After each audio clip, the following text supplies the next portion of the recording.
پیدائش 1888 میں مکہ میں ہوئی۔ اس وقت ان کے والد مکہ میں رہتے تھے۔ ان کا بچپن کا نام غلام الدین حیدر تھا۔ اپنے نام کے ساتھ غلام کو برداشت نہ کر سکے، اسی لیے انہوں نے اپنا نام آزاد رکھ لیا۔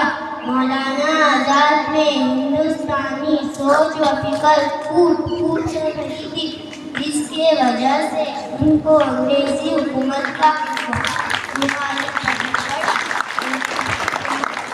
وہ 3 سال تک گاندھی کے ذریعے چلائی جانے والی حکومت کا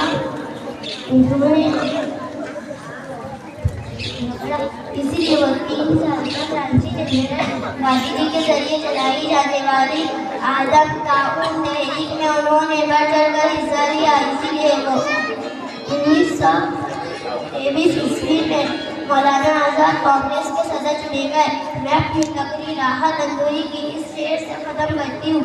سبھی کا خون ہے شامل یہاں کی مٹی میں، سبھی کا خون ہے شامل یہاں کی مٹی میں، کسی کے باپ کا ہندوستان تھوڑی ہے۔